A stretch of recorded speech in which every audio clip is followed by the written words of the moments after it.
নমস্কার বন্ধুরা, শিখা কিচেনে সবাইকে স্বাগত। মিষ্টি দই আর আম দুটোই কিন্তু আমরা খেতে সকলেই ভালোবাসি। আম দই যদি হয় তাহলে তো আর কোনো কথাই হয় না। তাই আজকে আমি আপনাদের সাথে শেয়ার করব আম দই রেসিপি। এটা বানানো খুবই সহজ, খুবই কম সময় লাগে, আর উপকরণও লাগে খুবই কম। দেখে নেওয়া যাক আমাদের সকলের পছন্দ আম দইয়ের রেসিপি। আম দই বানানোর জন্য প্রথমে আমি একটি কড়াইয়ের মধ্যে অল্প একটু জল দিয়ে তাতে হাফ লিটার দুধ ঢেলে দিলাম।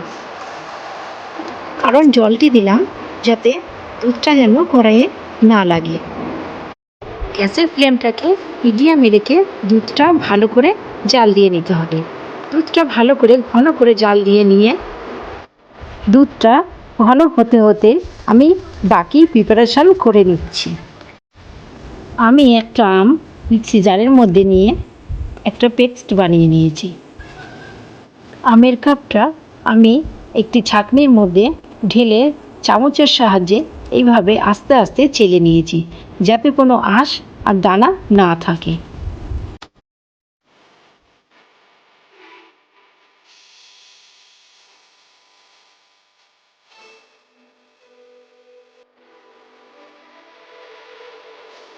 দুধ আমাদের ঘন হয়ে গেছে। এরপর দিয়ে দিচ্ছি আমি 1 কাপ চিনি। চিনি দিয়ে দুধটা আমি ভালোভাবে জাল দিয়ে নেব।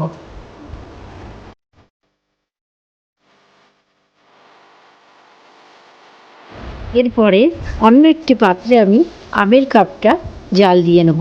আমের কাপটা কিন্তু অবশ্যই জাল দিয়ে নিতে হবে, নাহলে কিন্তু দইয়ের স্বাদ আসবে না। এবারে আমি হাফ কাপ টক দই নিয়েছি। টক দই আর আম একসঙ্গে দিয়ে ভালোভাবে মিশিয়ে নেব। টক দইটা অবশ্যই জল ঝরিয়ে নিতে হবে, নাহলে কিন্তু ভালোভাবে দই জমবে না। আঙুলে করে দেখে নেব দুধ আমাদের ঠান্ডা হয়েছে কিনা। দুধ ঠান্ডা হয়ে গেছে। এবার এই দইয়ের মিশ্রণটার মধ্যে দুধ আমি ঢেলে দিয়ে ভালোভাবে মিশিয়ে নেব। দইয়ের মিশ্রণটা খুব ভালোভাবে রেডি হয়ে গেছে। আমি দুটো দইয়ের ভাঁড় নিয়েছি। দইয়ের ভাঁড়ে আমি হাতায় করে আস্তে আস্তে মিশ্রণটা এইভাবে ঠিক দিয়ে দেবো।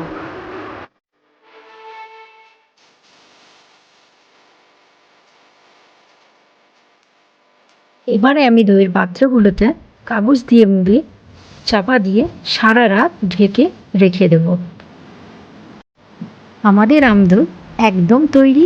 দেখিয়ে দিচ্ছি আমাদের আমদই কেমন জমেছে। একদম পারফেক্টভাবে জমেছে, আর এর স্বাদও কিন্তু অসাধারণ। খুব সহজে খুব কম সময়ে তৈরি করে নিয়েছি।